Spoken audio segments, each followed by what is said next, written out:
Peace is a byproduct of balance. Each of us possess both the masculine and the feminine principles. The gender doesn't matter. The feminine principles show up as compassion, intuition, softness, nurturing, receptivity, the love of nature and animals. And the masculine is very analytical, takes action, it protects nature, the animals, and the feminine.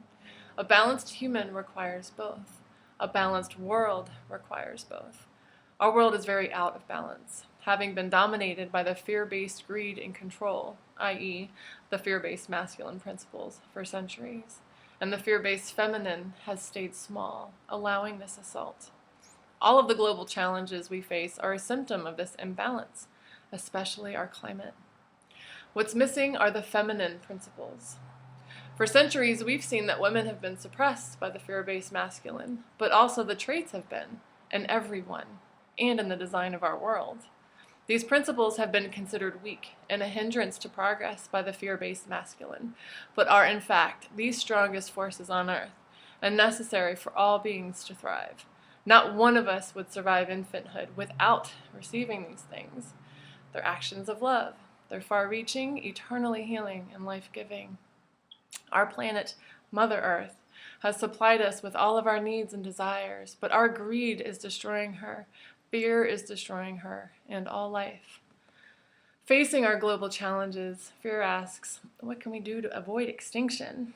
And has a very shallow pool of ineffective, short-sighted, and self-serving ideas.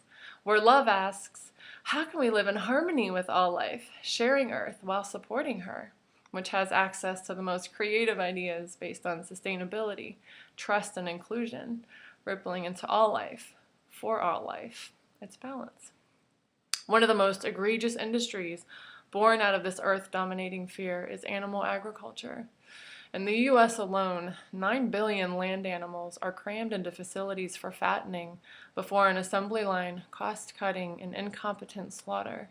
There's no love, no sustainability, no conscience, no God, no feminine principles.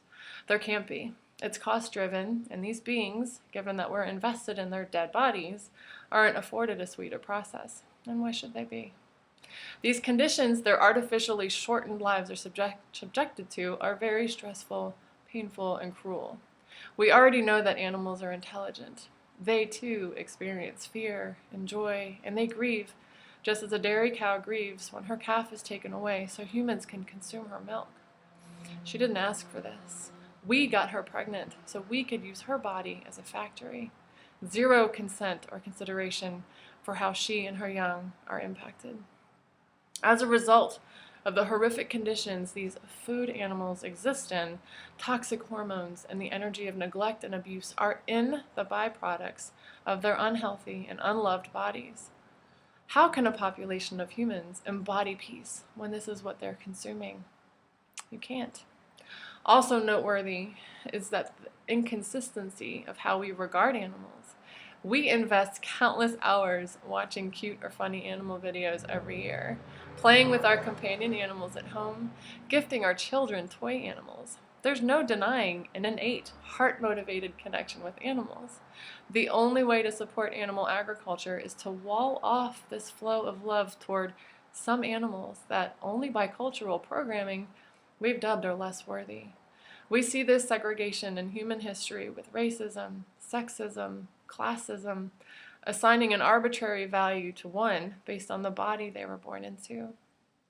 For our world to know peace, we must come into balance and apply the feminine principles into our choices. From there, we'll see a shift in the design of our culture, such that these critical principles are woven in to industries, products, decisions, and regulations. It's balance. Our steps toward balance must first include acknowledgement. If you've not witnessed what goes on with animal agriculture, I invite you to watch the short video narrated by Paul McCartney called Glass Walls.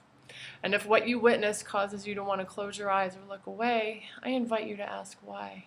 Investigate the sensations in your heart. Are you feeling anger at me? And is there a desire to negotiate out of feeling what you're feeling?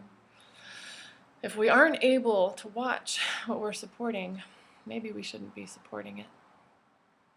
I feel confident suggesting that we each suppress our own feminine traits in order to support this industry, and our society encourages us to do so because it's profitable. When we each stop suppressing these traits in ourselves, our choices change, our opinions and ideas change, our responses change, our bodies change, and our hearts can finally open, and our bodies harmonize with this new freedom. We'll have access to the ideas that transform worlds. We're in the flow with life. It's balance.